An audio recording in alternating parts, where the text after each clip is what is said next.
I noticed we're very much in the last 10 years a silver bullet industry. There's got to be a silver bullet to success. There is no silver bullet. No matter what you do, it's going to be hard work and you have to invest time and money. But if you invest time and money correctly, then you set yourself up for success.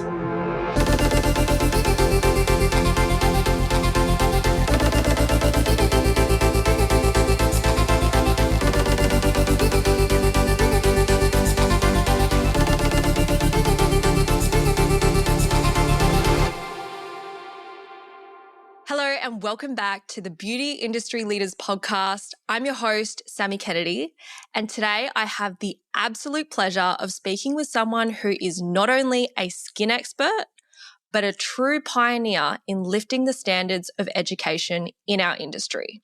Isabella Loneragan is an award-winning dermal therapist, accredited trainer, and founder of both the Dermal Diary and now the newly launched Skinformé Academy, an education platform created to raise the benchmark in facial massage, touch, and skin therapy.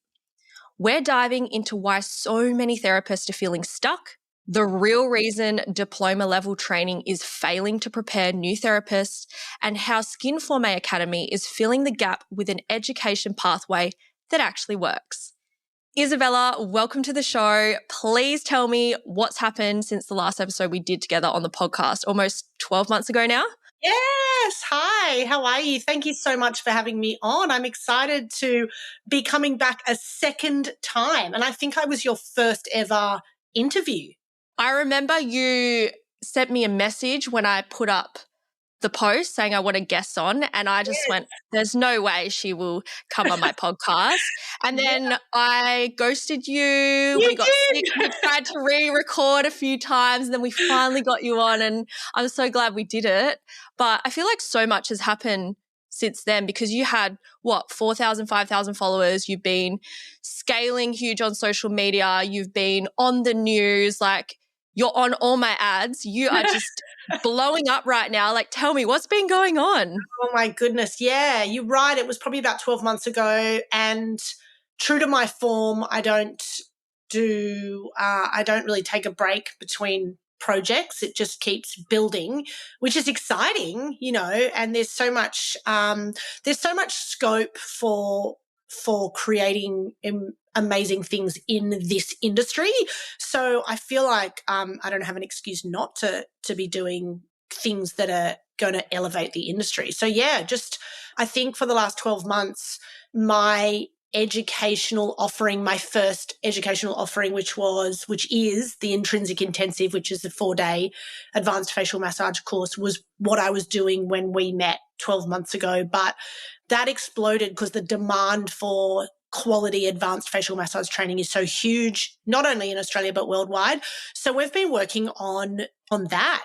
Basically, I mean, I still have 2 clinics. I'm a skin therapist, dermal therapist first and foremost. So I run 2 clinics, Sydney and Bowral, under the banner Isabella Loneragan Skin. But we've been growing the educational platform, which you've been along for the journey a lot of the time because I've often come to you for strategic advice. So you kind of know the ins and the outs of what's been happening, and you've been fantastic in providing some great advice.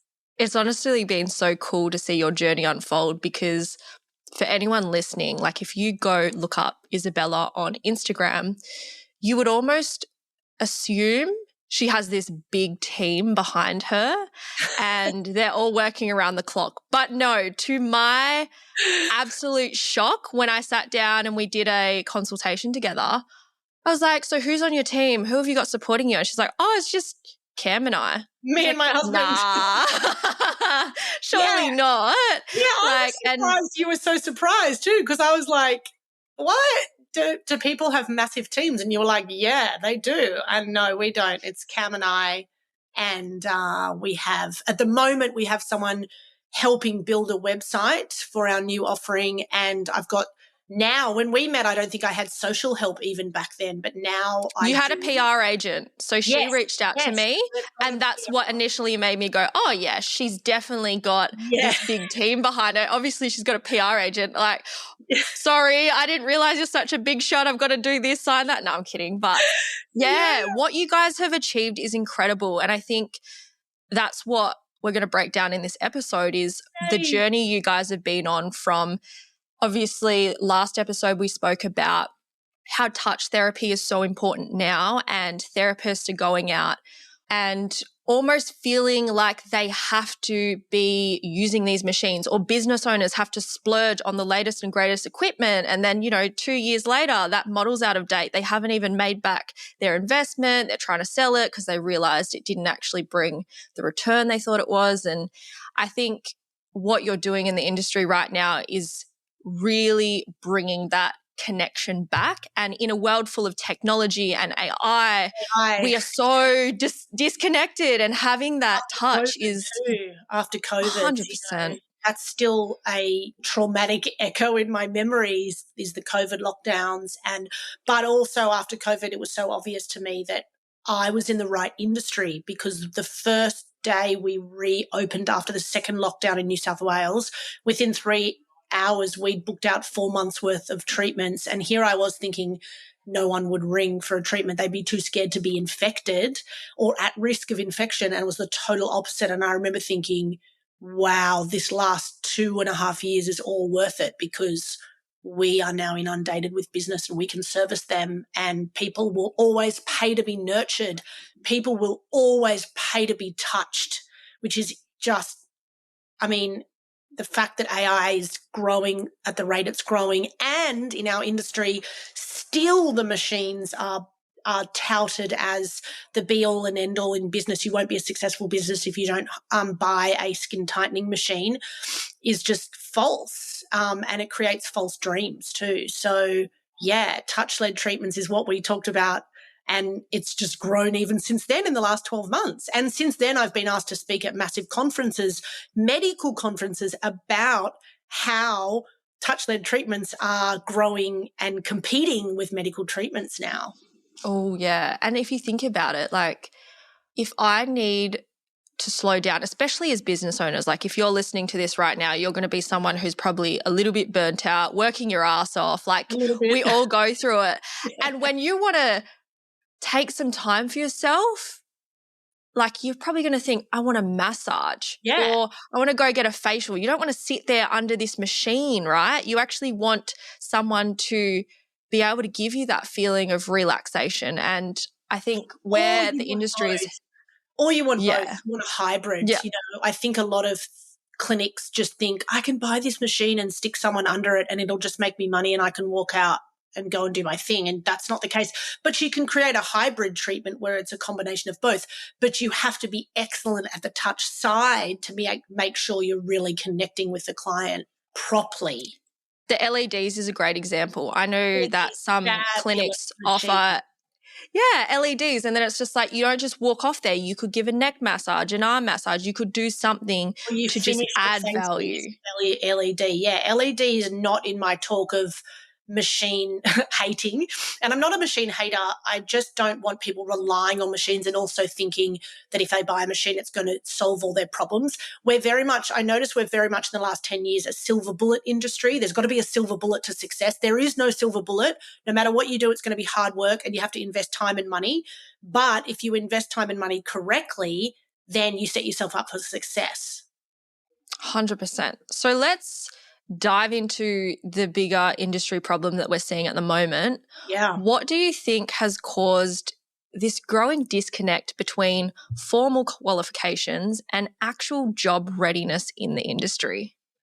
Yeah, it's a great question. I think our beauty education platforms have become obsessed with ticking boxes and getting qualifications versus doing the actual clinical and touch work. There's a huge focus on compliance and box ticking or curriculum, but barely any focus on clinical confidence and connection to your clients. Then the results are that graduates come out with a piece of paper, but no real conviction and confidence in their ability and their hands, their own skills. And the problem that I'm seeing, and it's all over Facebook, you go into any of these beauty forums and it's, I can't get a job because I don't have 2 years experience. I've got my beauty certificate or my beauty diploma, but no one will hire me because they know, the clinic owners know that it's all very well that you've got a piece of paper, but if you can't touch with confidence or you can't diagnose skin conditions and prescribe correctly, people don't want you, which is awful. So I'm seeing this massive disconnect between people going off and doing a beauty diploma and then not being able to get a job. And also, because a lot of it's government funded and it's sort of free, I've noticed there's been a shift in the attitude towards beauty therapy, in that I've actually met quite a few beauty therapists in the last 2 to 3 years that have been qualified for free, and they don't actually value their diploma because they didn't pay for it. So Yes. they're sort of 1 foot in the industry, 1 foot out. And like any industry and any job, if you're 1 foot in and 1 foot out, you may as well be both feet out, because 1 foot in and 1 foot out, if you want to be a success in any industry, regardless of beauty, massage, finance, accounting, whatever it is. So I think that disconnect is large in Australia, and the quality that's provided in the training, especially in Australia, is questionable. I've trained overseas many times, and I didn't realise, but when I came back to Australia after training overseas, initially doing a beauty diploma years ago, I couldn't believe the standard here was so low. And that's really sad, because we're not setting our therapists up for success because we're not training them to the best of their ability, and it's dropping the quality of the standard of the industry. Yeah. I recently went to go present at TAFE, and one of the TAFE lecturers had reached out to me and said, can you please come in and speak to the next generation of beauty therapists about what it would look like if they were to open up their own business? And I think when we look at what they're learning there, even though it is accredited and RTO qualified TAFE, all these institutions, sometimes because there are so many boxes they have to tick and regulations, and it has to go through this and that before it gets approved, it's so outdated. Yeah. And I'm not saying that everyone and anyone should just go out there and teach. I think there's definitely a standard that everyone who is training, or if you're learning, like that needs to have a certain standard in the industry. But there is a huge gap where you're looking at places like TAFE where they're not actually delivering the level of skills and knowledge that is current or up to date. And then even that, you might go get your qualification, you're coming out into the industry, and then someone takes you on, but they're like, hold on, that's not relevant anymore. And then those therapists are feeling so confronted because they've just gone and paid or invested all this time to go learn this, and now they feel like everything they've learned is wrong. So I can see it from both perspectives. Yeah, and the other thing that's got to be considered is that the TAFE educators, their hands are tied. I actually know personally quite a few TAFE educators in the beauty industry, and they're wonderfully intelligent women, but their hands are tied. And the amount of times I've been asked to speak at industry events, and TAFE educators have come up to me and gone, I so admire you and your training because my hands are tied at TAFE and I want to raise the standard, but we're not allowed to, and the curriculum's outdated, but I don't know what else to do to be able to raise the standard and motivate these girls that they're going into an industry that is way more than box ticking and curriculum checking. It's more about emotional connection with your client and relationship management. So, yeah, it's a bit of a mess, which is frustrating because I then end up receiving students into my courses and they're broken because they've gone and tried their hardest, but they're failing in business because they've never been taught properly. And that's one of the reasons I love what I do, because I get to teach them properly. So let's backtrack. When a therapist says, Isabella, I've done my diploma, but I still don't feel confident with offering these services and treatments to clients, what do you believe went wrong in their training journey? Like, what specifically would you pinpoint that could be improved? I think the issue that we've got is the focus is so heavy on passing the units and ticking the curriculum, and it's a black and white answer to get a pass. The problem is skin and what we do in the clinic room isn't black and white. Skin isn't black and white, and prescribing treatments and connecting with your client isn't black and white. It's emotional. it's environmental, it's psychological, it's psychodermatological. So the psychology mixed with dermatological issues or dermatology as a whole, plus how people think about their skin and how they feel about their skin. So traditional training still treats it like a checklist, like I have done a skin analysis and I have identified redness, check. But then but then what? And how does the client feel about that? And what is in your power to do about that? And if you had only your hands, what would you offer them? There's no why and how, it's just tick. And so therapists end up learning in these little silos of information, and the silos end up equaling a diploma in beauty, but they're not taught how to think, how to feel, and how to connect with their client. And if you can't connect with your client, you will lose your client, and then you got to find another one through marketing, and then you get her in the business and then you lose her again. And so it becomes this vicious cycle of I need to market more, I need to get more posts up on Instagram because I can't retain my customers. If you can't retain your customers, you're constantly chasing customers. So they leave the course thinking, yay, I'm qualified, and they're actually at the very bottom, and they've qualified in getting a piece of paper, and they put the piece of paper on the wall, but actually the piece of paper isn't even opening doors much these days. So then they feel disheartened. So yeah, silo learning isn't going to equal retention and growing. You know, we think I say in my training, you think you're selling a service, and you're actually not selling a service. The service is the journey to the relationship. The relationship is what's going to make your business a success. The relationship is going to be what leads your customer to trust you. And trust equals transformation. And transformation equals retention and turnover. Got it. I think that's super valuable. I really love what you've said there. And something that immediately went through my mind was when we look at Australia in general and, you know, the health system, for example, doctors, it's all Band-Aid solutions. And when you're taught that way of thinking, you know, you've got this problem, antibiotics here, okay, problem's gone, then it comes back up again, and you're just constantly in this cycle where you're relying on that medication. Whereas if we actually look holistically, what is the root cause? What other factors might be contributing to this? Then you actually get to either heal the root cause or prevent it from happening again. And I see this in skin a lot when you've been taught to just go down one kind of road or silo, as you were saying. Sometimes it can be really disheartening because you're spending so much time, effort, money, you're offering these treatments, the clients aren't progressing. And a great example might be someone's got really, really bad acne, and you just keep doing all these peels, but they're still eating Maccas every single day and drinking Coke. So we've got to look at the bigger picture. And I love everything that you're saying, because for me, in terms of my values in business, in life, in the treatments, in the way I show up, everything comes together. And I think when we look at how the whole personalization evolution of the industry is coming in, we also need to consider looking at things holistically now. It's not just one black and white answer.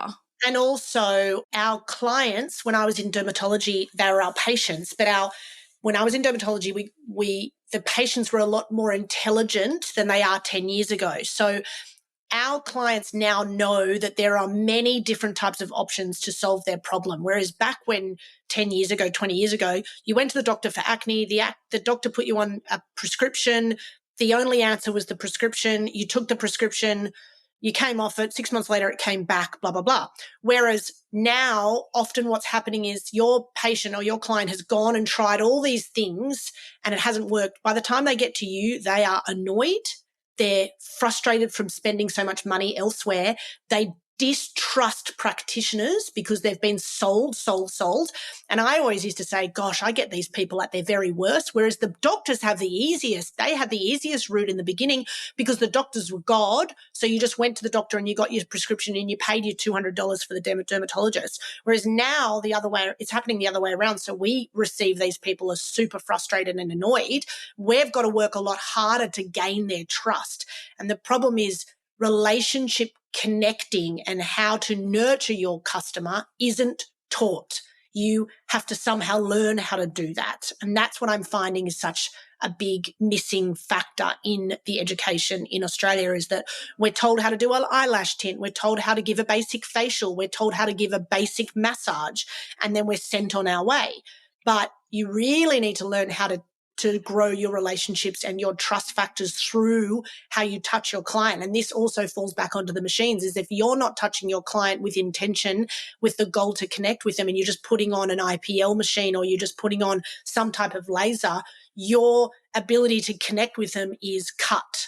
And so again, we want to make sure that we are providing therapists with the right tools to learn how to connect and learn how to touch with intention. You know, outside of all the touching and service providing, sounds so funny when I say it like that, I think even as humans now with social media and technology, we sometimes forget how to actually have meaningful conversations and really connect in. You know, when you go out for a coffee with a friend, if you've got your phone facing up and you're more interested about your next notification than what they're saying, there's a huge issue with this, I guess, change of how we've been communicating and connecting with other humans. And it used to come so naturally before all of that existed. And you know what's really funny? Before I started this podcast, I remember being scared shitless to reach out to people who had never heard of me before and try to build a connection. And I thought, you know what, they're going to have too many followers, or they're going to be too busy, they're too established, they don't have time for me. And sometimes just sending that voice note, it was so different, so out of my comfort zone, but it showed that I was willing to make that connection. And when clients ask me, how do I go and reach out to this brand? How do I get this client? How do I do that? And I'm like, what would you do if someone was standing right in front of you? What would you say to them? Like, don't overthink it. Even DMs, sometimes people go, I don't know how to respond to this client. And then they're going to ChatGPT, and I'm like, if that person was right in front of you, what would you say to them? Or sometimes you got to take them out of the picture and go, if this was happening to your friend, what advice would you give them? Yeah, totally. Yeah, normalize it for sure. 100%. So one of the things you talk about very often is dust collecting debt. Can you please unpack what that means and why it's such a dangerous trap for both new and experienced clinic owners? Yeah, so dust collecting debt is an artifact, a piece of machinery that you would buy and that's gotten you in some type of debt.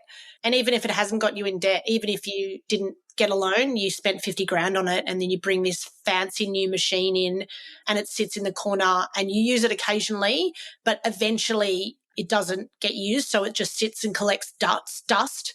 That is what I call dust collecting debt. And I used to see it all the time, constantly. People would say to me, oh, I've bought this IPL, or I've bought a skin analysis machine, or I've bought an LED. Hydrofacial, whatever it is. And it's not really selling. Like, we do like 3 a week. And I think because they either weren't provided with the training to back up the treatment, or they don't have a strategy, because we're living in this world of silver bullet, you know, buy my hydrofacial or whatever it is, and this will be the answer to bringing in clients to your business. The problem is, without a strategy, nothing works. You can have the fanciest machine, but without some strategy to sell it effectively and to attract the target market client that wants that treatment, there's no point. And I think a lot of therapists just buy it because they've been to a beauty expo, or a rep has called them and turned up and given them a free treatment and said, you know, it'll only cost you $10 to give the treatment, but you can charge $400. So I really, really saw that a lot in my early career, and was a lot of reps used to come to me constantly to sell their machines. They don't anymore, surprise, surprise, which is great for me. But yeah, they don't anymore because they know that I'm all about building businesses through my hands and advising people that I mentor to build businesses through touch first and foremost. Now, your machine doesn't have to be a dust collecting machine, and you can, as long as you buy the right machine according to what your clients want, then that's the first way it's not going to be a dust collecting artifact. But a lot of businesses don't know what their clients want, or they don't have enough clients first and foremost to even sell it to them. So my whole promotion is build your business up with your hands first. And then when you've got a loyal following, start to ask them then what would be the next treatment they would be interested. And then you get to know if you've connected with your clients through consultations first and then incredible facial hands-on treatments, you will know them very well and they will trust you because you've invested in building a relationship with them. So then when you decide to bring in hydrofacial, guess what they're going to do? They're going to trust you in your recommendation. So then you have a ready built target market for the treatment.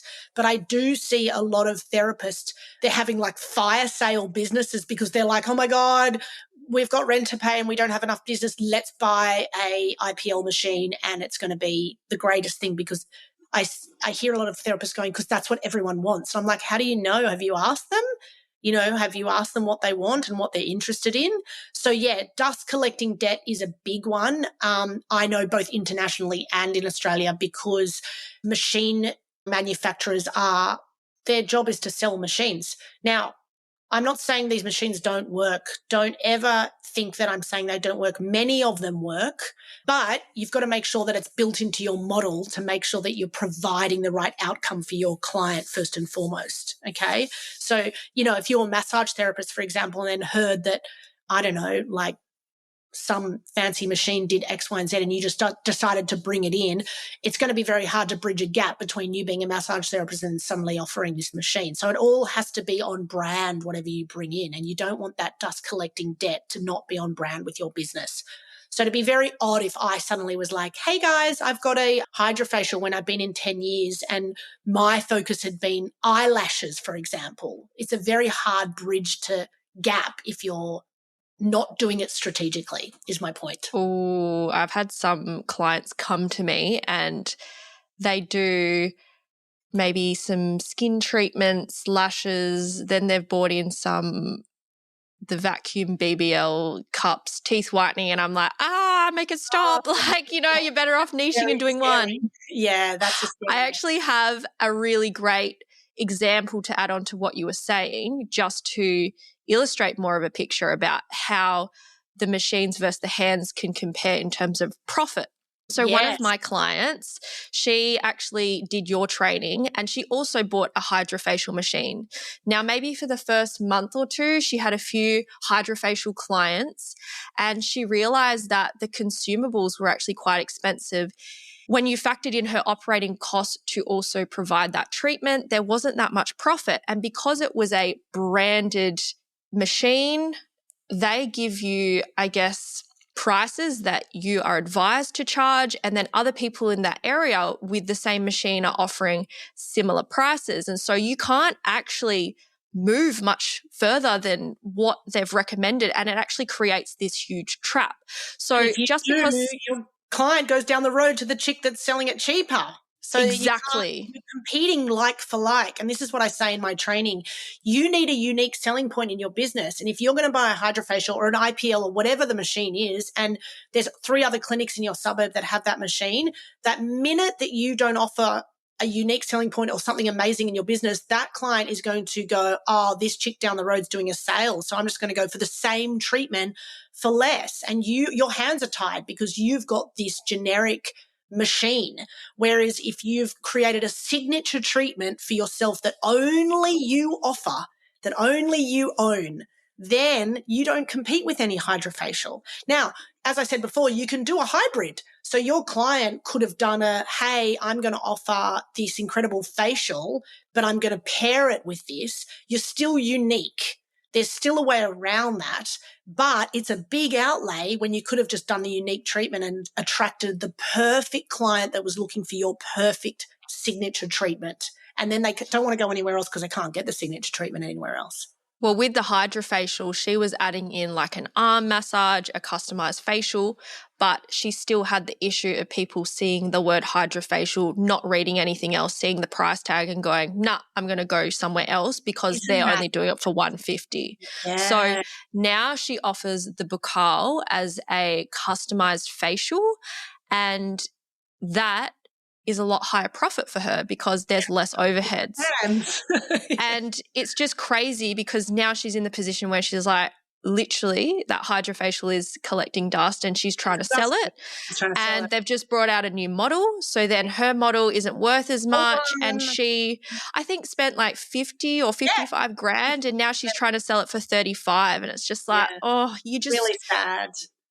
You just want to be mindful of these investments. And I'm not just saying for equipment, I'm also saying for training, because one of the biggest traps that I've seen people in the industry, both beauty and hair actually, is that they think, I'll take this course, I'll take this training, I'll add this service. And like you were saying before, if they don't kind of tie in together for your brand, it creates a lot of confusion and you have very average skills because you're not actually investing enough time and energy into becoming a master at one thing.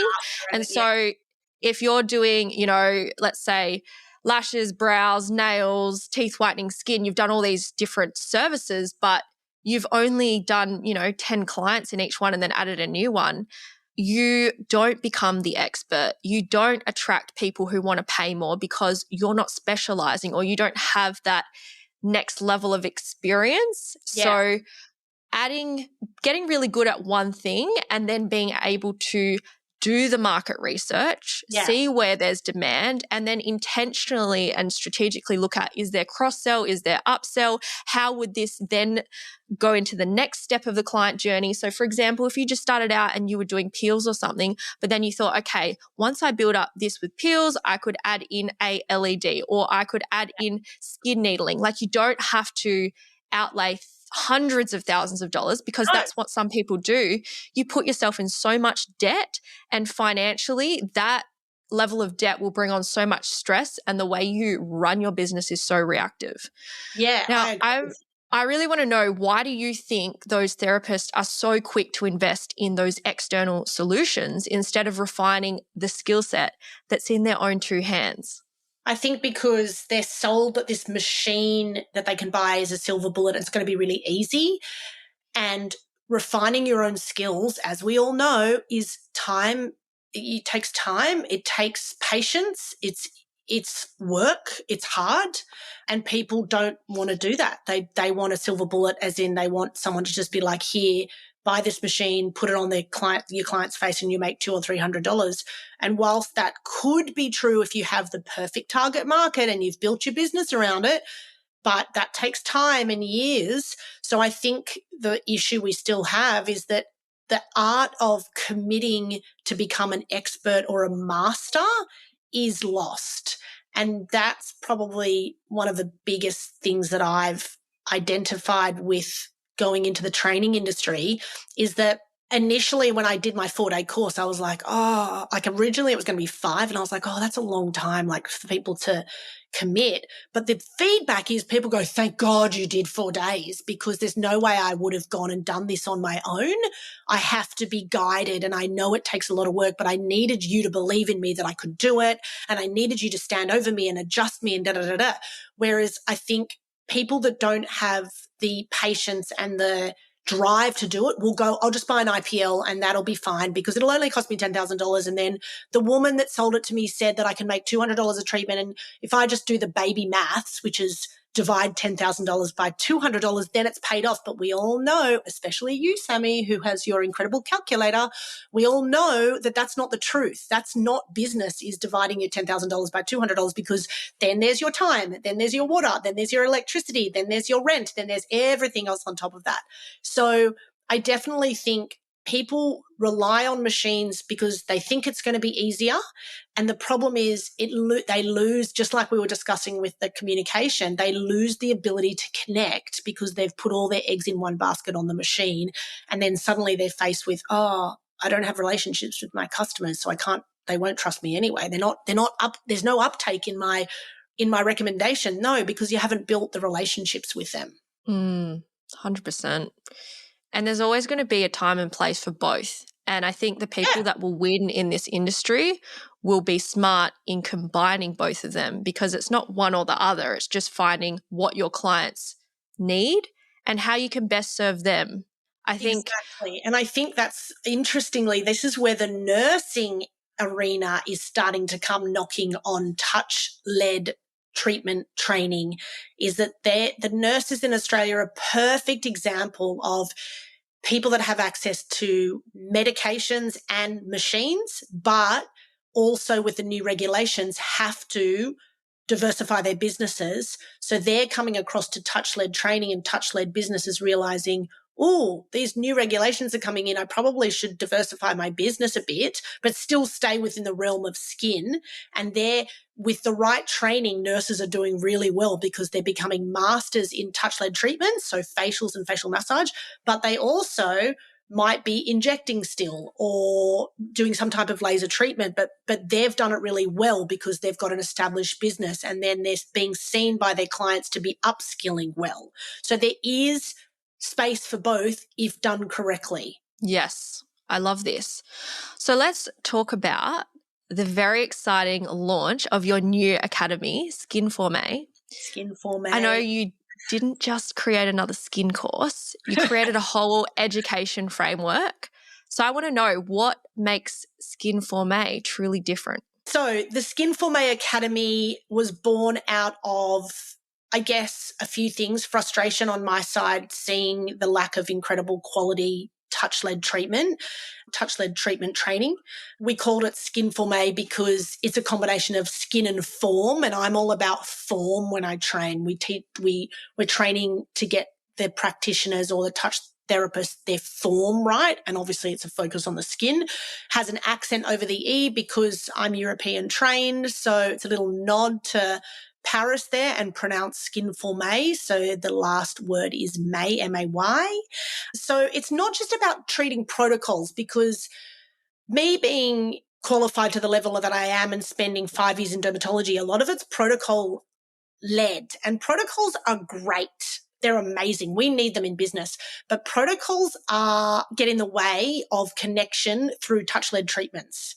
So we want to follow a protocol in how to how to train someone to touch people correctly, but it's more about shaping these potential practitioners into leaders in their industry. Okay. So we don't just train a technique, we train how to think the right way and how to connect. So every layer of the Skinformé Academy is all the way from beginner to mastery, is designed to build skill and also self-belief as a practitioner. Because unfortunately, when I get my touch therapist in front of me, when I'm training them in person, they're just lacking in self-belief. They're just like, I don't know what I'm doing anymore. I thought I knew what I was doing, but I just don't seem to be connecting and getting the retention that I wanted. So the Skinformé is a pathway to confidence, client retention.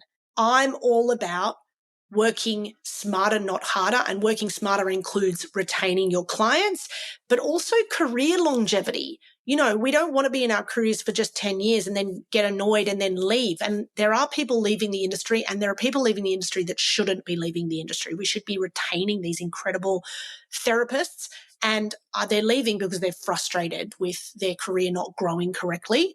So in the Skinformé Academy, you'll find structure, mentorship, accountability in education, but real transformation, real ability to grow trust with your client and then transform them. Both they have a transformation and your career has a transformation, which is extremely important. So powerful as well, because I know when we had our call, we were looking at what are the gaps in our industry. Yes. And one of the things that I notice a lot is some people aren't happy with the level of training that they get. So then they kind of course jump between all these different people and trainers. And I don't think that there's anything wrong with that, because everyone has something to teach someone, right? Like there's so many skilled people out there. But one thing that became really apparent to me is people want to keep coming back to you because you're the best at what you do. And there was almost like all these different training opportunities for your students, but it was like, it just needs to be fleshed out from beginner through to advanced. What does that journey look like? Because like you're saying, how many times do we go out there, we learn a new skill, and then maybe do our intro offer, and then we just kind of get that imposter syndrome.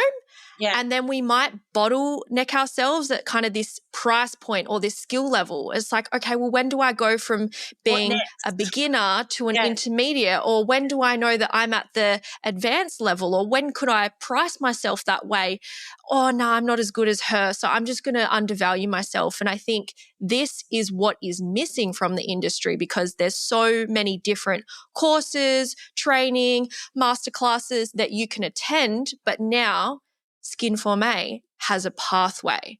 So why was it important for you to have benchmarked levels, your beginner, your intermediate, advanced, and master, rather than just treating every student the same? Yeah, so this I stewed on a lot, and you and I did speak about this a lot and how to work it out. I think it was important because I had so many, once the intrinsic intensive took off, people were coming to me constantly going, am I suitable for this? Would I be ideal for it? And some I was like, yes. And some I was like, actually, no. And I've never done anything the forward way in my career. It's always backwards. So I decided to train advanced facial massage when I probably should have trained facials first.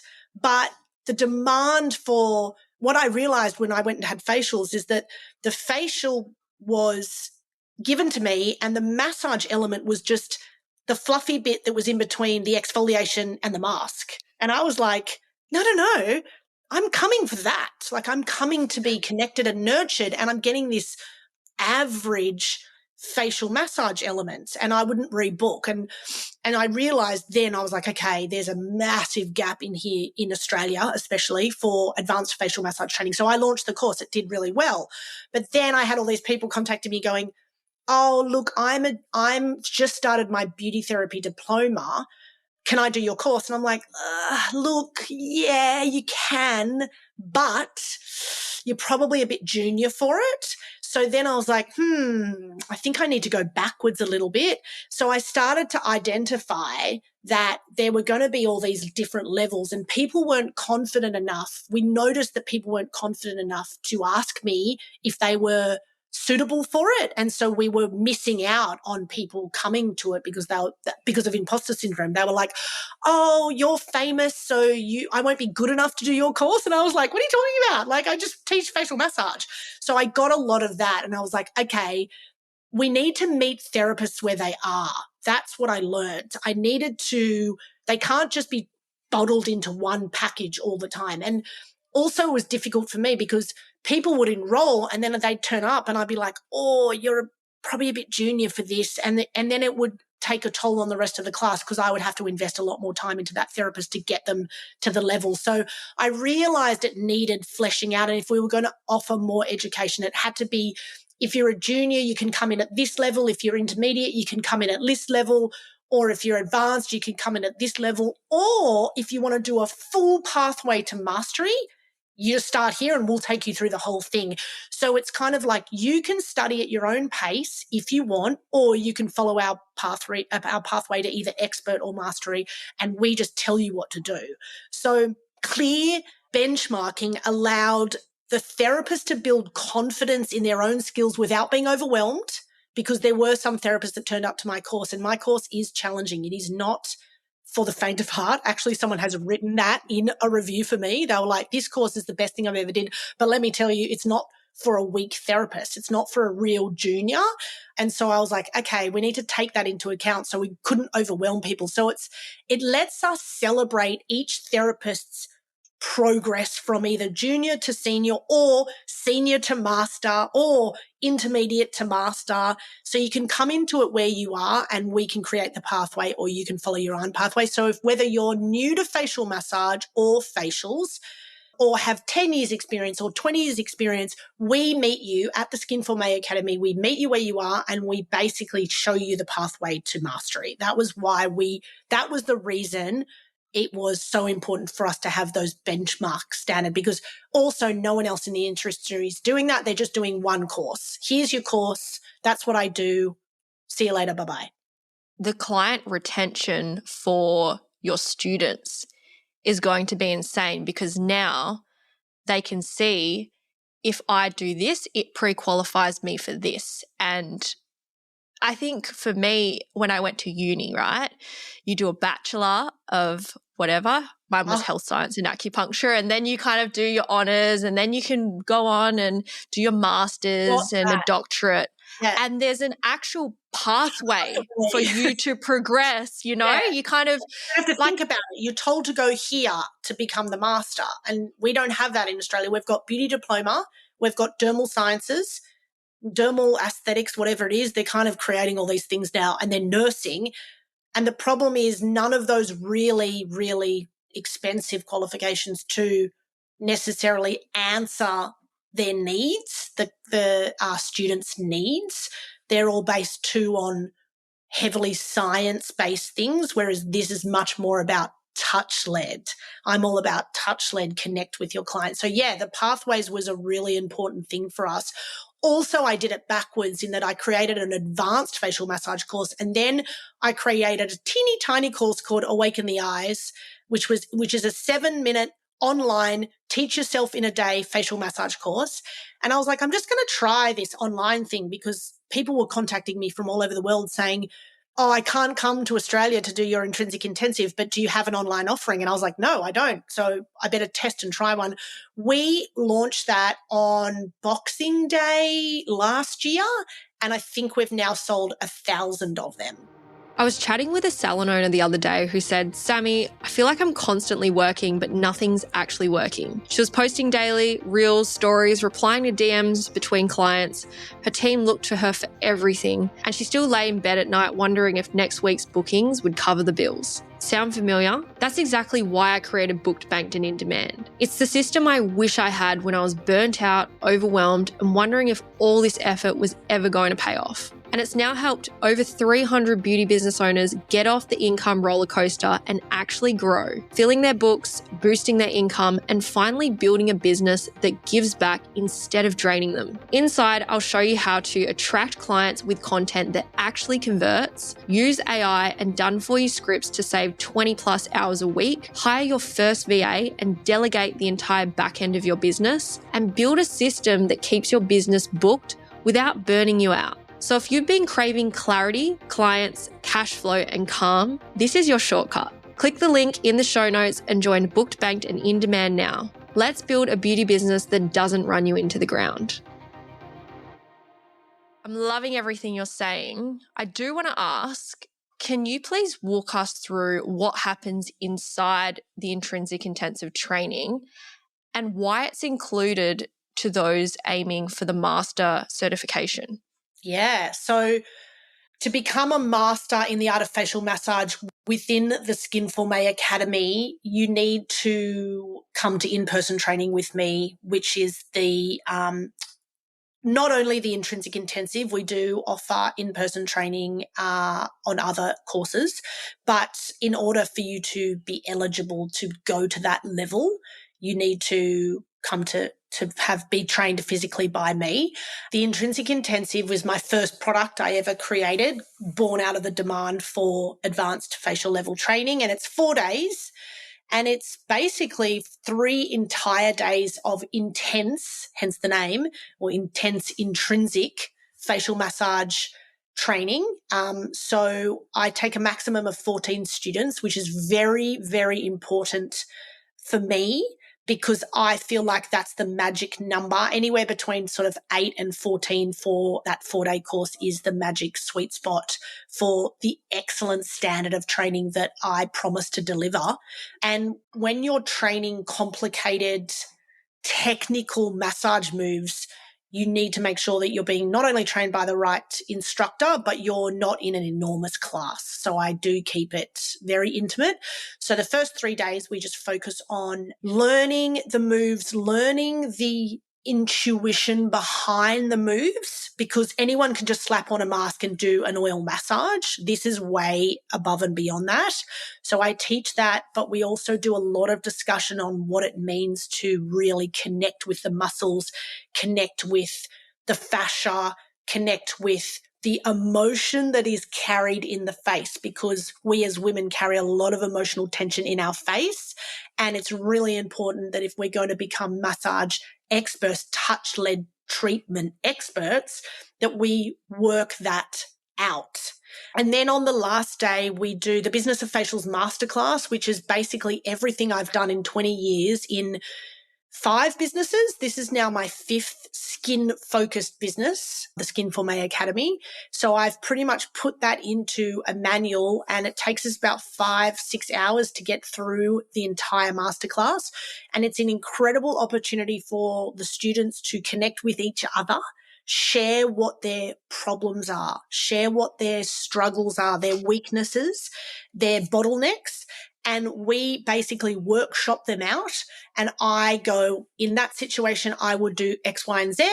In this situation, I would, similar to what I have done with you and you have done with me, I might say to you, hey, Sammy, I've got this. And you'd be like, oh, this is how we could strategically work that out. That's what I do in the Business of Facials Masterclass. And it includes everything from skin analysis to email marketing, social media marketing, facial design, how to create the best client experience, because I could just train people on how to do a facial massage and then be like, bye, good luck. But we don't. In this course, we not only train you on how to do an excellent facial massage, but we train you how to sell it, how to market it, how to position yourself in the industry as a leader, as an expert, as the person that their customers should come to and never leave.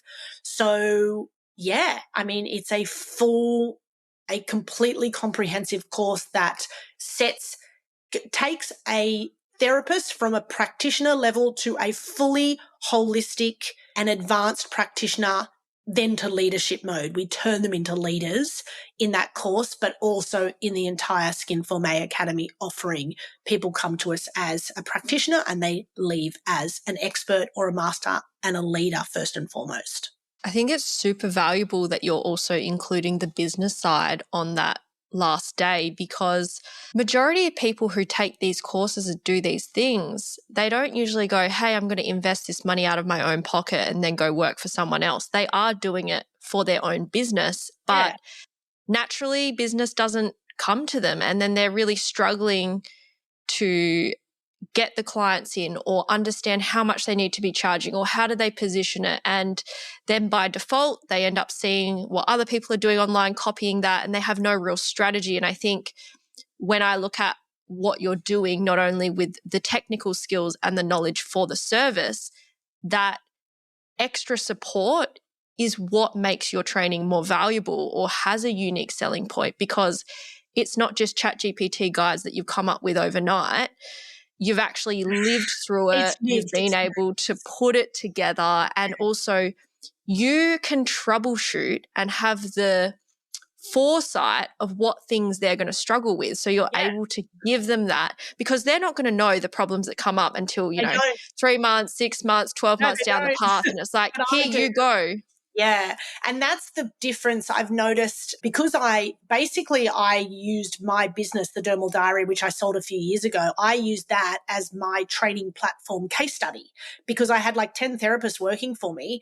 And when I started to teach Bowral, the training had to be so precise and so perfect, because what I was finding was happening is that I was training my therapist, then I was passing my client to my therapist, and then my therapist was giving her a few treatments. And then suddenly one day my therapist was sick, and then I had to stand in and give her the client the treatment. And the client would then say to me, oh, I don't want to go back to her because she does this funny thing. Yeah. And I realized that I thought I'd trained them, but I had to tweak the training constantly to get it perfect. And I feel like that's what separates me in the industry, is that many therapists go and do a facial massage course, and then they go, oh, I'm going to teach this now.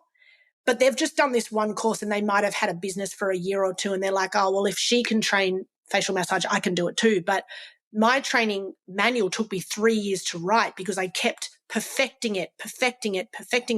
And I had to perfect it because those therapists were representing my brand. And if they didn't rebook, those clients didn't rebook, I was losing business. So I had to make sure they were rebooking, which meant I had to impart the most high quality training on my own therapist to get the retention back all the time. So I know the confidence that I have in my training is really high because I'm able to watch my students like a hawk, watch every little finger placement, every body, every shoulder, everything to make sure that the quality is of a really, really high standard.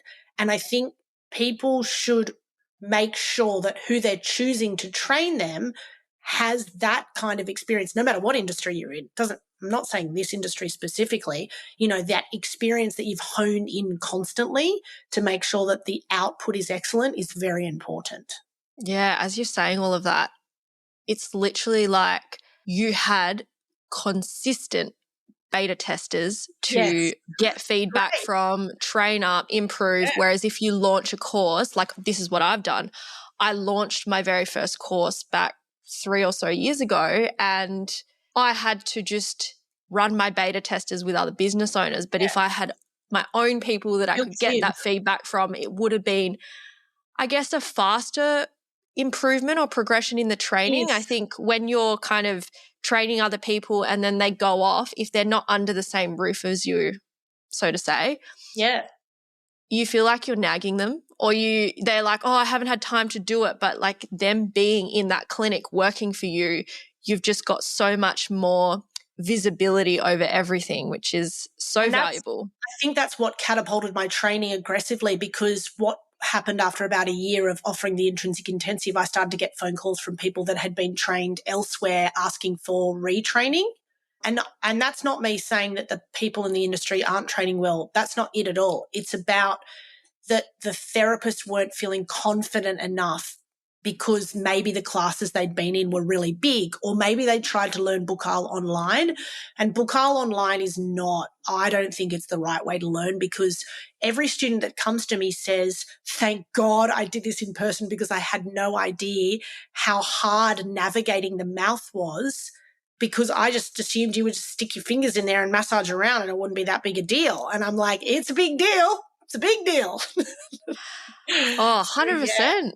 So I created the Bowral intensive. I do a 1-day intensive for Bowral for people that want retraining. So I've got a whole business on that side for people that have either learnt online or from someone else but didn't feel like they walked away with the right style of learning for them. And so we retrain.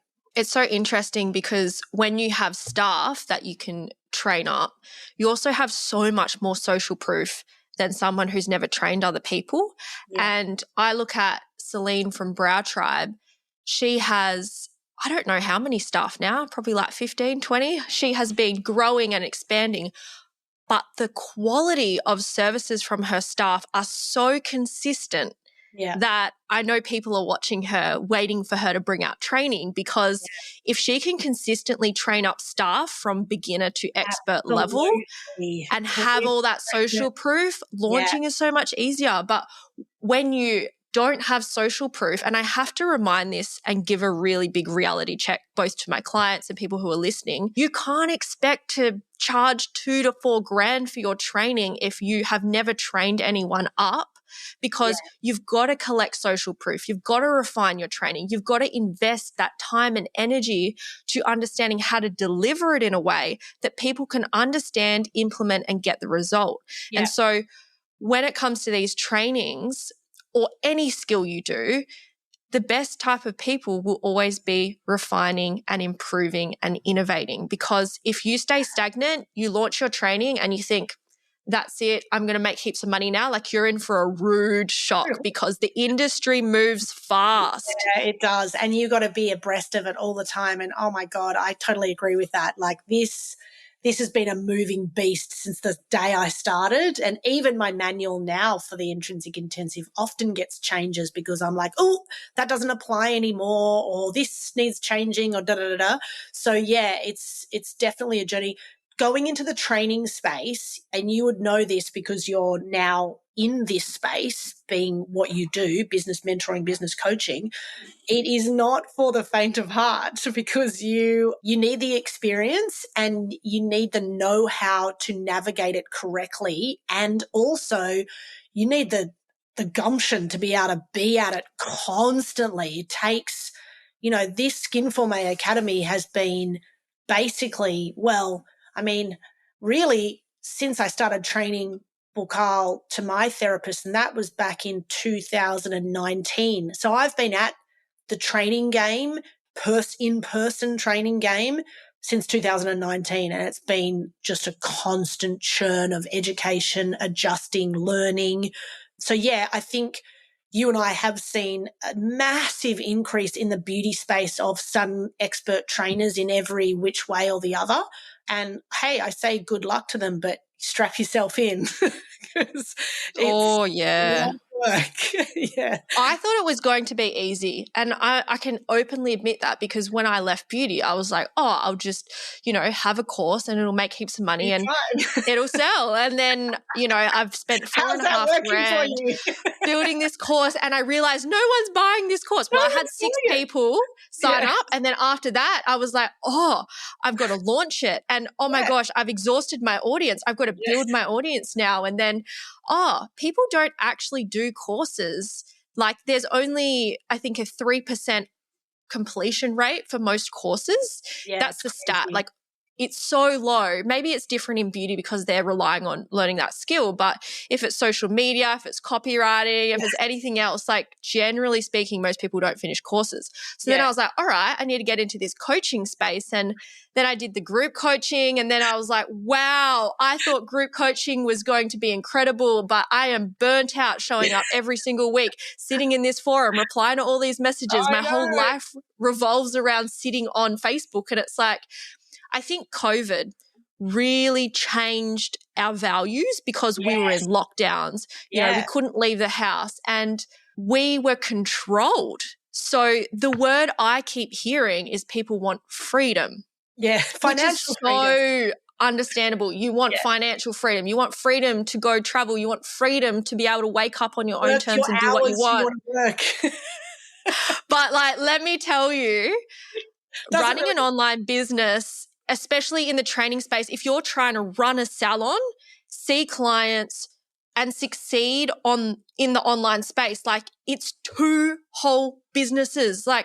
Guys, even products, e-commerce, there is a whole freaking warehouse and team dedicated to the best brands. And I think people need to be kind to themselves and realistic that if you think going and doing salon clients, launching a product, doing online training, in-person training, and I've had this happen to me before. I've had a client go, yeah, so I'm making $500,000, which is great, but she's using 4 or 5 different revenue streams and they compete for her time. So one revenue stream will bring in a high amount and then the other 3 drop. And then when that one drops, one goes up. And it's so stressful for her and she can't control anything in her business because it's just too much to try to handle unless you have a team behind you. And I can see what you're doing. You wouldn't be able to run a salon full time and do online courses and training because you would still need the time to do the marketing to sell the courses.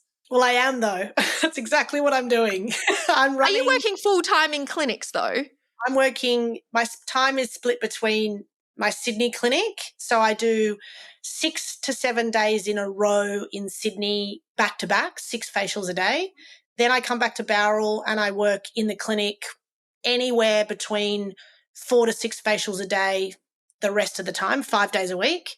And in between that, I do the education. So if I have an intrinsic intensive, then that week is taken out of the Bowral clinic week and I teach. But then if I don't have an intrinsic intensive that week, then I'm in the clinic. And in between that, we're doing the Skinformé Academy. And then there's the 2 kids under 5. And then there's Ragan, the products. So yeah, it's wild. And I mean, if I had my time again, I probably wouldn't have done that. That's one of my weaknesses is that I go at stuff. I guess too, the opportunity was there. When I sold the Dermal Diary, we moved to Bowral to have more space for the kids and I opened up the clinic and then we had Ragan Skin. So I was like, we'll just have the clinic and my products and that's worked really well. But then I did the course and then the demand for the education went so crazy that I was like, well, this is a huge business opportunity for us and the need is there. So it's a good problem to have. We have success in the clinic. We have success with Ragan. People love the product, and the treatment training did really well. But yes, there's only one of me, and Cam works with me, and my husband works for me full time. So he does a lot. Like, he's in the room next door building out websites, things like that. You wouldn't be able to do it all on your own. No. If you did, well, yeah. But like, I guess for people who are looking up to you right now, some people are probably looking at you going, wow, how does she do it all? She has all these different things. She's on the news, she's running training, she's speaking. Like, I just want to realistically know, has there been sacrifices or trade-offs? Yes. And the sacrifice, unfortunately, for us is that, so Cam, my husband, left his corporate career, must be 18 months ago now, and he stepped into the full-time parent role. So I am not a full-time parent. You know, I go to Sydney a lot. I'm in training a lot. I travel all over Australia speaking and things like that. So my maternal instincts are challenged. You know, there's a level of guilt there because I'm not there for my children 24/7 like many mothers are. And I was raised by a mother that stayed at home, and my dad worked. So I have a running joke with Cam that we have the backward 1950s couple situation going on in our household. Cam knows the school schedule. He knows all the teachers' names. He knows who resigns. He said to me, oh, Mrs. So-and-so resigned from school the other day. I was like, who's Mrs. So-and-so? I don't know who any of the teachers are. I am the major breadwinner. So for someone that is heavily maternal and could never be away from their children, this would not be the role for them. But it works for us. Cam is an incredible support to me, and he's an incredible dad, and we work together full time. So yes, if you're a female that has children, that has a husband that has a job out of the industry, and you don't work together, you could not do what I do. It is absolutely impossible. And yes, there has been sacrifices, no doubt, but this is the only way I know how to work. That's the other thing. This is a genetic thing for me. I couldn't stop myself because I am ambitious and I love what I do. I love giving facials. I love analyzing skin, and I love teaching.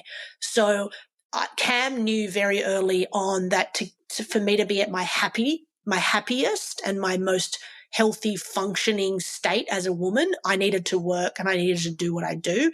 So I'm lucky because he isn't ego-driven. He's like, oh, I'd love to come and work for you. He believes in what I do and my product, which is the clinic, the products, and the Skinformé Academy. In fact, he's 50% of the Skinformé Academy through and through. So 100%. This is not achievable if you don't have what I have, which is a husband that basically is a PA, an EA, a business manager, marketing assistant, everything. He'll bring tasks to me and say, you need to make a decision on this.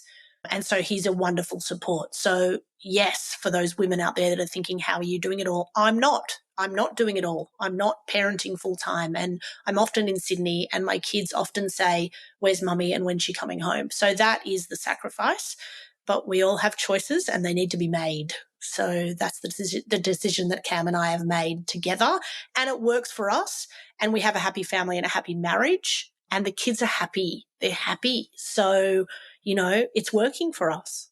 I think it's really nice to hear what it's actually like behind the scenes, because we only see so much on social media. And, you know, I think about your story just then with your kids. Like, for me, I only got to spend time with my family through working in the businesses. There was maybe surfing. So I did heaps of surfing growing up with Dad. We'd go to the beach, but it was always, we'll go for a surf and then we're going and working at bowling. Yeah. And, you know, it's definitely hard, I can see, from both a parent but also the kids' perspective, because it's either like you jump in that ship and you get involved, and obviously your kids are a little bit too young right now. Maybe they could be, you know, warehouse packers for you in the future. Involved. Chappie, our eldest, is involved. He packs the orders with Dad in the morning. So people make orders through Shopify for Ragan, and hilariously, every time the phone dings, it goes ding on Shopify. Chappie yells out, "Order!" And so he's involved. That's mine. So he knows all the products. All the products are on shelves in our storage area, and he knows them all by name. He puts them into the boxes for Cam. Cam does the labels. He's involved, whether he likes it or not. That's so beautiful. Do you feel like now that Cam's come on full time and also Chappie helping out, do you feel like the business is actually bringing your family together in some ways rather than... It really is. Cam really wanted to work with me for a long time, and I was really reticent. I was nervous. I was nervous for him to give up his corporate career because that was a huge financial support for us. And he got 4 weeks paid holiday. He got sick leave. He got all of that. You don't get any of that as a business owner, as many people know now. So I was nervous, and he pushed and pushed and pushed. And it's brought us closer together as a couple, hands down. It's not designed for every couple. I've spoken to a lot of couples and they're like, I could never do what you do. And I'm like, it works for us. And it's brought the kids closer to us because we've involved them in the conversations. And that was one of the things that my parents didn't do when we were growing up. It was all sort of a bit smoke and mirrors when we were growing up. And there wasn't ever much talk about money. And we've been very transparent with the kids about, if we want to go on holidays, mummy needs to go to work because mummy needs to earn the money to afford for us to go on those holidays. So I've chosen to be very honest and transparent about how we earn money. And I'm helping the kids do that too. Like Chappie gets paid $1 for every box that he creates for the Ragan Skin products. And his goal at the moment is $5 because there's a monster truck at Kmart for $5.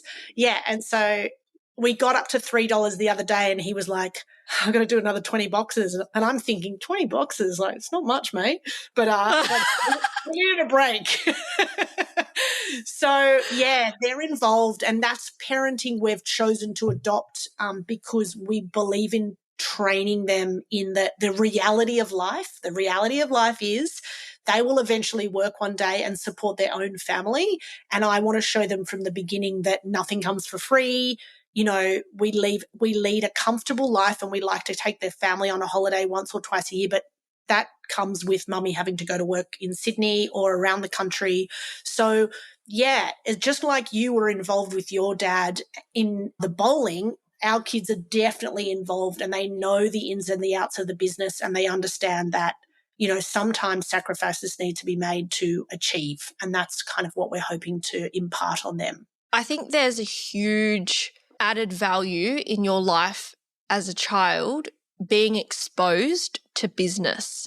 Yes. If your parents are transparent and they talk about the problems, you come up with solutions. And like one thing that really stood out for me is even from the age of 10 onwards, my brother and my opinions with problems when we were all talking about them at the dinner table were always valued.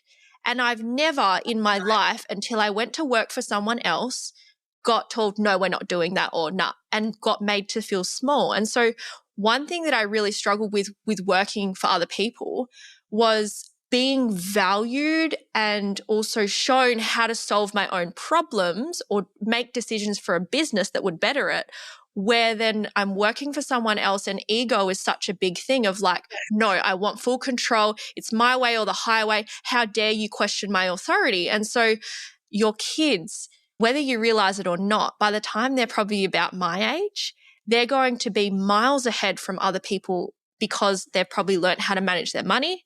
They've learned the importance of developing good relationships and communicating. Also work ethic. My gosh.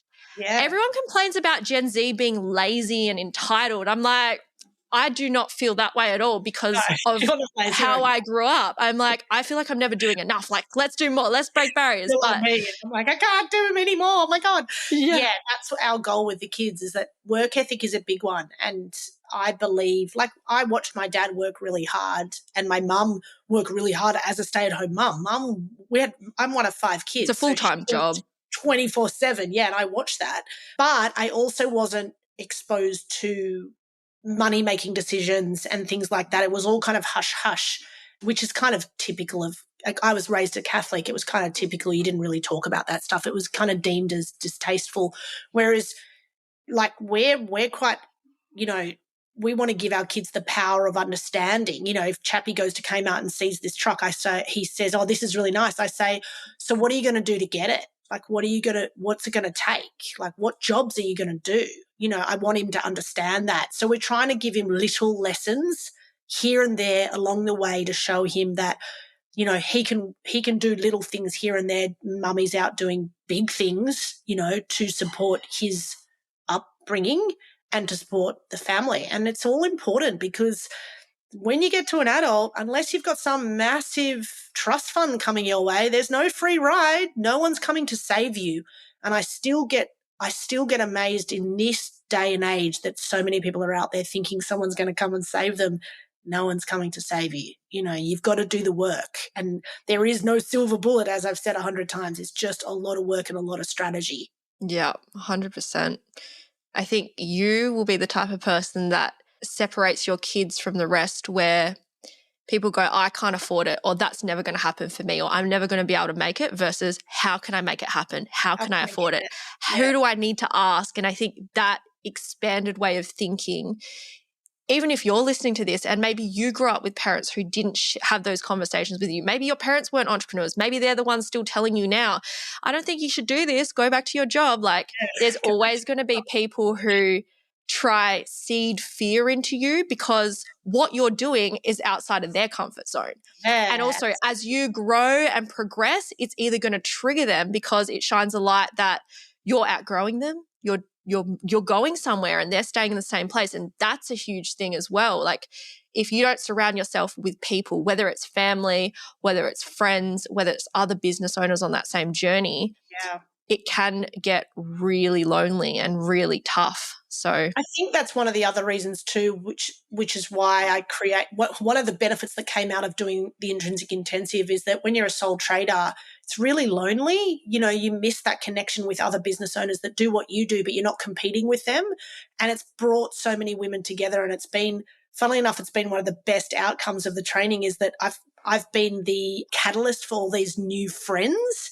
And that is so nice for me because women come up to me and go, I did your course last year and I made so many friends and we're still in touch and we swap treatments and we egg each other on. And again, that was the seed for the Skinformé Academy because people were not only asking, how can you help me upskill, but they were a bit sad. You know, they were a bit sad in their loneliness.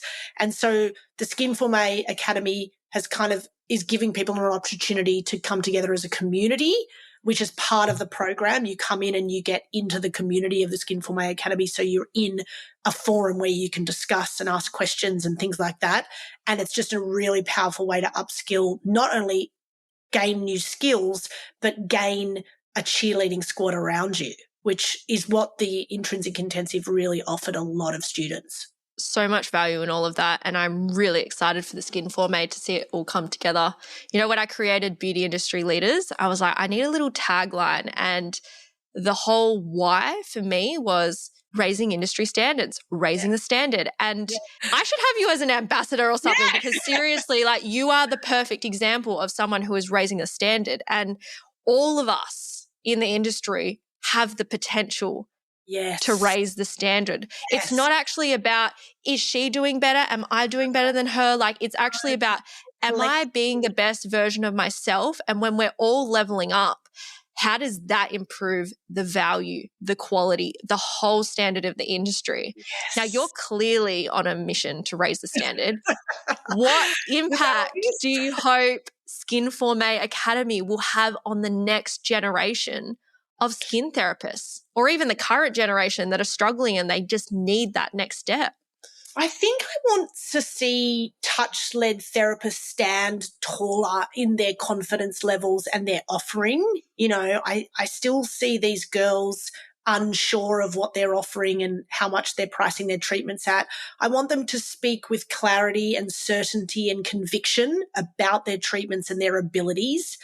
Touch with intention, that is a big one, you know, not just rubber cream into someone's face. I'm touching you with an ultimate goal to connect with you, to regulate your nervous system, whatever skill I've taught them, whether it's Chinese acupressure, whether it's lymph shifting, whether it's Kobudo, Bukal, sculpting, whatever massage treatment they've opted to learn, it's touching with intention.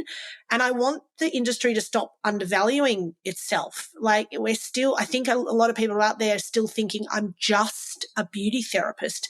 And the power that you have of being a touch-led treater, a touch-led practitioner is so valuable. But I think people think it's just not that amazing. And I want them to start speaking up space as that clinical, emotional, and transformative profession that it truly is. You know, it's not just I do lashes and I do nails and I do a facial every now and again. It's so much more than that. So the Skinformé Academy is here to raise the bar, raise that standard, and raise the belief of the therapists in themselves. So that's probably the legacy that I'm going for, is raising the standard of the industry so clients believe that their money is well spent on treatments, and it's worth it, because it is worth it. But as soon as people undervalue, then they undercharge, and it's this whole domino system. Yeah.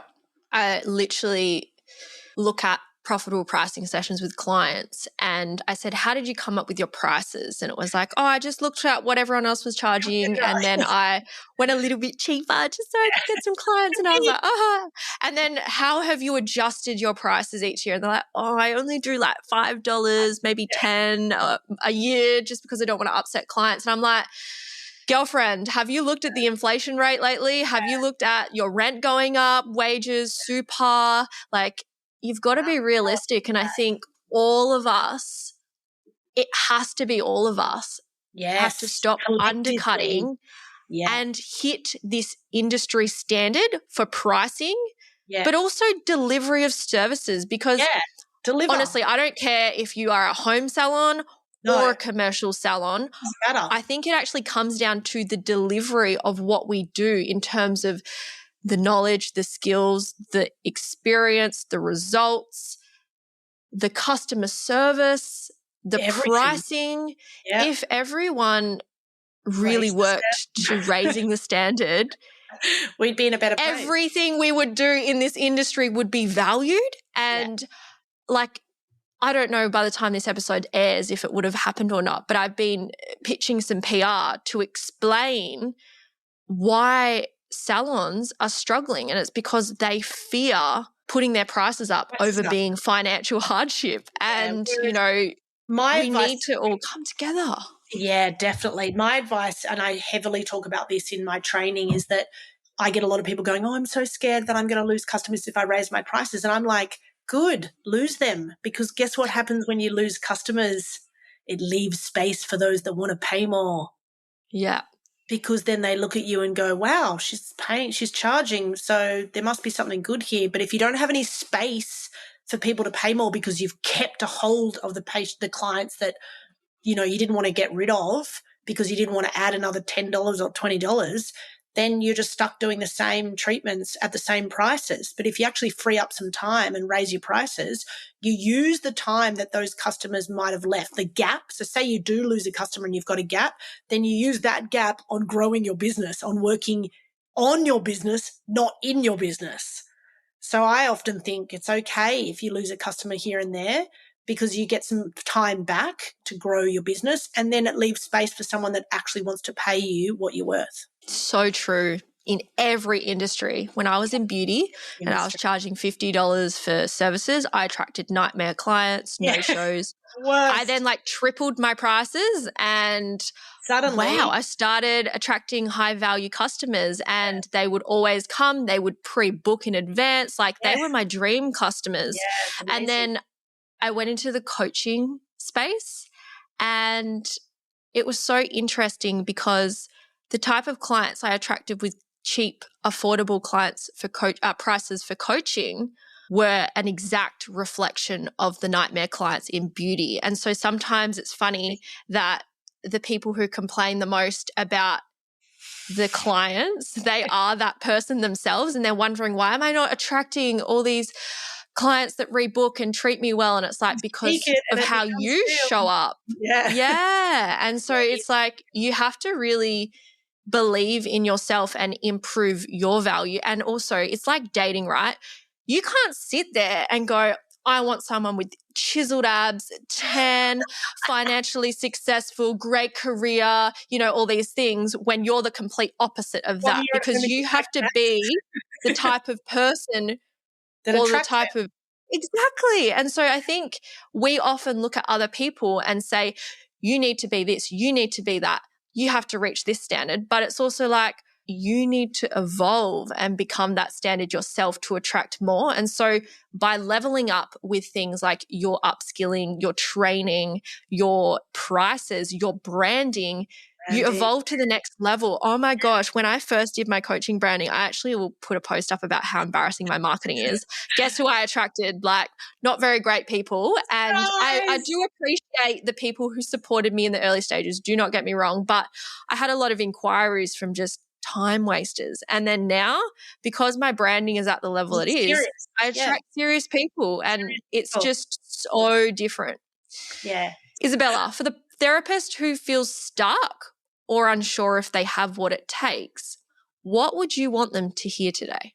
You're not stuck. You're just undertrained and undersupported, I think, is probably what I would say. Is if you're choosing the correct way to upskill and how you use that upskill to funnel into success in your business, then you will not feel stuck anymore, basically. And look, it's definitely something that you have to face. I notice a lot of therapists do this whole, oh, I'll just add a lot of treatments to my menu. So I have like 20 different facials and 20 different this and that. And I'm the opposite. I'm like, actually, no, we need to shave it down and just be very specific. But you also need those tools to build your confidence. And I guess we talk a lot about this in the intrinsic intensive, which is providing your client with the best experience. When you provide your client with this best experience, you grow your confidence too in speaking your skills and speaking your expertise. So in my career, whenever I have felt stuck, I've often gone and done an upskilling course. I've done the research, I've gone and done, and I've traveled all over the world doing this. And I still have my sights set. I'm planning on stuff next year. My upskilling does not end just because I am now an educator in the industry. I still keep educating myself, spending a fortune. So spend the money, find the course that speaks to you, spend the money and commit to the learning. And suddenly the stuck becomes completely unstuck, is what my opinion would be. It's not even spending money, it is investing it, because it's going to bring you an ROI. You're going to sit there and you're going to feel like, oh my gosh, this money's left my bank account. Like there's always, I think, that initial gut reaction because you're coming from a place of being scared, you're fearful. But if you start looking at these things as opportunities for you to improve yourself, improve your skills, it's going to like have a 10x return on your business. Exactly. And I say to people, the money that you spend will be a line item on a statement in 12 months' time. You'll never think about it again. It'll literally come up in, we used to have the paper statements with a line. Yeah. That's what it will be.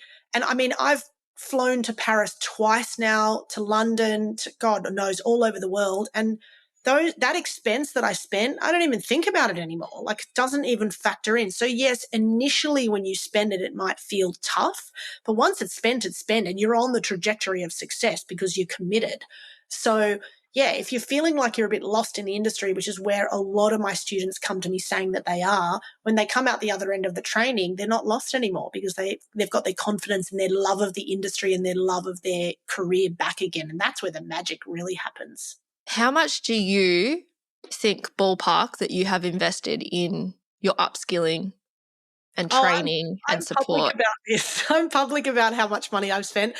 I've spent last year when I went on stage at Beauty Expo, it was $250,000, and I have spent another $50,000 between then and now in business guidance, business coaching, all sorts of things to elevate my skills. So I'm at $300,000 in total with my degrees and travel and qualifications. And honestly, it's been the best money I've ever spent. Fabulous. And I'm public about advertising how much money I've spent because I believe in showing people that the money is irrelevant when you love what you do and people love what you do and you can make an income from it. So every day I'm like, this is a dream that people pay me to do what I do because I love it so much. So yeah, the money means nothing to me now. don't even blink Well, at it it. does create consumer confidence as well, because I'm obviously going to choose someone who invests in themselves. Like, it's so interesting. I would never go to a coach who doesn't have a coach, because it's like, you can't Yeah, say you're 'cause doing the how are thing you without learning? getting the support. Yeah. Or I wouldn't go to a psychologist or a therapist who has never done therapy themselves, or I wouldn't go to a PT who has never had personal training themselves. Like, you've got to find those people in your pocket with experience and Yeah, expertise that help you get ahead. And you know what? This whole, I hustle hard, I do it all myself, I think that hustle culture was a huge thing that we idolized, yeah, definitely. but now it's actually not. And for me, I'm never ever in my life going to claim self-made millionaire, because I have had mentors, I have had coaches, I have No had my one's a self-made. family. You know, they're this self-made, like, It's BS. you can't tell me that there weren't people that supported them and they did it all on their own. Like, No. there's always someone there. And I think when you let go of your ego and you surrender Yeah. and finally That's realize that I don't have to know it all. I don't, like, even for me now, I okay still do if I don't know. coaching. Referrals, here you go. That person is the Yeah, expert, do not this. me. Yeah, and Yeah. I also believe if you send people away out from you, refer, the universe brings the right people into you. But also on the flip side of you saying I wouldn't go to someone that doesn't have their own coach, I say to my students, if you are telling your clients that you're taking a week off work to go and upskill, your clients are going to respect you. So for upskilling yourself for their gain, they're not going to be like, oh, I'm so mad that you're upskilling and I can't get my facial that week. They're going to be like, amazing. I can't wait to see what you come back to me with. Come back, Yes. and then the cost increase in the treatment is justified because they know that you've just spent a week upskilling yourself. You've flown to Sydney. You've spent on the accommodation. So I say promote the fact that you're smart enough to upskill for your clients' gain, because they will repay you with loyalty. And also the upskilling as well, because you're adding value to the client experience, the results. Are better. That also is more confidence for you to increase your prices, because That's you're what I not mean. playing at the same level. So many Yeah, people go, oh, unfortunately, due to rising costs, we're going to I have to know. put our prices up. And it's like, no, celebrate. This Yeah. year, we are investing in these things. We're bringing this to the table for you. So you Yes. get this result. Like, make it exciting. The Yeah. key to creating a community that are excited and invested in what you're doing is showing how much you care about them and how everything you're doing in your business is for the customer. 100%.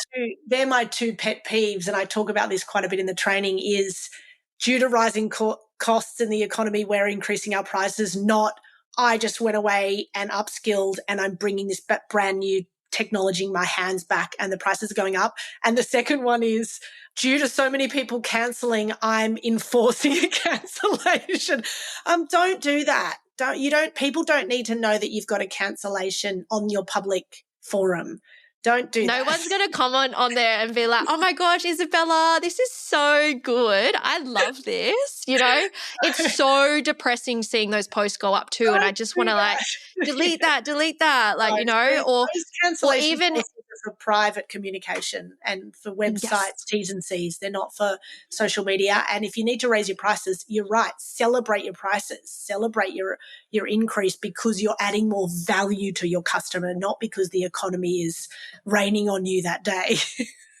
Oh, legit. And please do not publicly post to social media when a client cancels and then get all upset about it, or if some other business has copied you or something. Like, you don't need to post that on social media. You just need to hone in, upskill, focus Yeah. on you, do better. Like, be so busy in your own business that nothing else matters. Yeah. 100%. Yeah, there's some little pointers for social media, do's and the don'ts. All right, Isabella, I'm going to work towards wrapping up the episode with my favorite part, the rapid fire Amazing. round. Yes. I'm going to ask you some quick questions, and I just want you to tell me first thing that comes to mind. Don't even do that. You are media trained. You'll be fine. All right. What is the most underrated skill in skin therapy? Oh, massage. hands down. Excellent facial massage. This is why I created it, because every time I went and had a facial somewhere, it was horrible. And I was like, what are you doing? So advanced facial massage, most underrated skill. Love it. What's the last course or training that really lit you up? The last course of training I did that really lit me up. I did two, and they were about 18 months ago. Apart from I have a business coach that coaches me, and that lights me up in how I run my businesses. That definitely does. But then I flew to Paris about 18 months ago and did a Kobudo from a Japanese facial expert, Kobudo training, and Chinese acupressure I did, and gosh, a bunch of other stuff. So that to me is like, the best. That's my I love whole that. jam right there. What's one thing you want to see more of in the beauty industry? One thing I want to see more of is, that's a good one. I think the commitment to, constant upskilling. I think that would be it. I think what's one of the most exciting things that happens is when I get a woman that's in her 50s or 60s come to me in my training and call herself a dinosaur. She's like, "Oh, I'm a dinosaur. I've been in the industry for 30 years." That to me is incredible because it shows me that she's a powerful woman that has self-confidence, that wants to keep her business going and keep upskilling. So I want to see more of that. I want to see more people less complaining that their businesses aren't going the way they want it to go, and more internal work to upskill and be confident in their newly gained skills. I love that. I think that's a really great point you make. On the other hand, what's one thing you want to see less of or to completely stop in the beauty industry? I would like to see less women being negative on social media in the beauty industry. I don't like that. I feel like we should be raising each other up and supporting each other, even if the business is not doing something that you agree with or promote. It doesn't mean you need to go on social media and tell the world that you don't like what other businesses are doing. I like to stay in my lane and just be like, this is what my business and my brand is about. And I find that sad and disappointing when I see beauty businesses or beauty founders speaking negatively about practices that are happening in the industry that they don't think should be happening or they don't agree with. I just think stay in your lane and be positive and have a focus to support. And I guess if you don't have anything nice to say, then just keep doing your job. That would probably be what I would like to see less of. I find that a bit sad. Yeah. And usually the people that are doing that, they have a deep insecurity or sadness within themselves that they need to heal. Yeah. And you actually have empathy, funnily enough, when you're able to remove yourself from that situation. You're like, there must be something going on there. Like, don't react to it.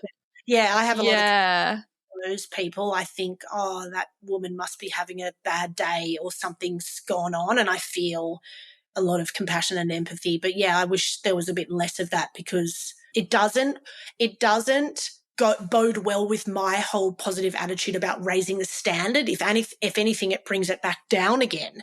And I'm all about let's get it up, let's raise it up and be supportive of each other and be respectful and think, to each their own. You want to do it like that? That's good for you. I'll do it my way over here. That's okay. Yeah. What is your favorite way to recharge after a big week in business? Oh my God, hilariously, you're going to laugh so hard and this is embarrassing. So do more work or? Pretty much, no. I've been saying to Cam, my husband, that I'm so excited because I'm taking off 2 weeks after Beauty Expo because we're exhibiting. The Skinformé Academy is exhibiting at Beauty Expo, and I'm on stage 3 times talking about trust, transformation, turnover is one of my speeches, and the neuroscience-backed facial massage is, so powerful in growing your business. So Beauty Expo is going to be wild for the Skinformé Academy, and we are working around the clock to get it all ready in time. So then I have taken off 2 weeks, and I said to Cam, I'm so excited because I'm going to clean up my wardrobe. I'm going to clean out my bathroom cabinets. I'm going to clean out the linen closet, like that. I do those sort of things to relax. I do not have anything sexy for people. I don't go and have pedicures, or like I might have a massage somewhere, but only because, I might have I might get in and find someone that can give me one in time, you know, like I do nerdy things like clean out linen closets and stuff. So no, I'm not a huge take time out for me person. And that goes against what the whole industry is about at the moment. Everyone's banging on about wellness and work-life balance. Well, when you're a business owner with 2 kids under 5 and now an academy and 2 clinics, there isn't a huge amount of self-care time, but we all have our own ways. And that wardrobe of mine, I've got my eye on it and it needs a good cleaning out. So I find it weirdly therapeutic and cathartic to like go through all of my clothes that I'm not wearing anymore and, you know, like make it all nice and tidy. So yes, I wish I had a sexy answer for you, but I don't. I think that's so fair. It's whatever works for you. Hey, like I definitely think by hearing that you sound like you're a type A kind of person with organisation. My God, so type A. I'm like the opposite. You would not want to see my apartment. I have to clean it before Nick comes home just because I know it will like get him there. But anyways, and then lastly, what is the biggest myth about skin education you want to bust? Ooh, myth about skin education. Well, I guess the myth about skin education is that the beauty diploma in Australia is not your only answer to your pathway to becoming a master in your field. Luckily, there are other options in order to expand your skills and your expertise in the touch industry. And I still get a lot of – I had a woman the other day who's a hairdresser. She's only 19 and she said to me, I'm really interested in studying beauty. I've been a hairdresser for 2 years. I love it, but I'd love to study beauty, but I can't do the diploma because of X, Y, and Z. And I was like, here's another example of people thinking the beauty diploma is the only answer. So yeah, the myth is there's many ways to skin a cat, as Cam says. There's many ways to skin a cat. You can do other pathways, and that's another reason why we've created the Skinformé Academy, is that it meets people where they are in their learning journey. You know, there's a solution for you to expand in this industry, and it's not always just this black and white answer.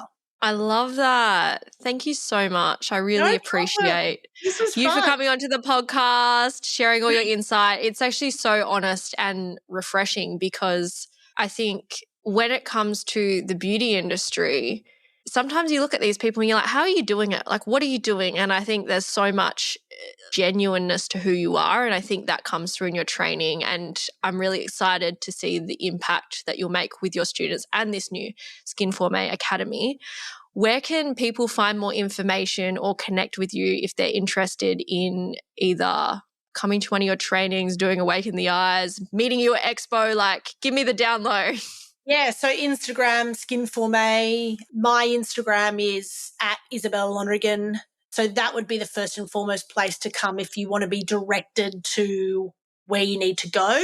Yeah, the website skinforméacademy.com. There's plenty of ways to find me. But Expo, so for those in Australia or not in Australia, we get a lot of New Zealanders flying over. Those people that are coming to Expo, come and see us. Our exhibit stand is literally at the front door of the entrance. We have prime position at Expo, so I'll pretty much be seeing every single person that walks in the door. But yeah, Expo is a great place to come and network, to come and learn. I know you're coming this year, so the whole expo is going to be exposed to you and what you offer, which is so exciting. So yeah, I'm a big advocate of coming to these big convention style things and meeting people. And because we all talk on Instagram, but no, it's very hard to actually get to meet people in the industry when you just live on Instagram, which is just a screen. So great opportunity to come and network and make connections and make new friends and meet people in the flesh. Oh, can't wait for it. I will definitely be in the crowd watching your keynotes presentations. They're going to be epic. Awesome. Thank you so much, Isabella. Until next time, keep leading with purpose and raising the standard, and we will catch you for the next episode. Bye. Yes. Bye. Audience exclusive.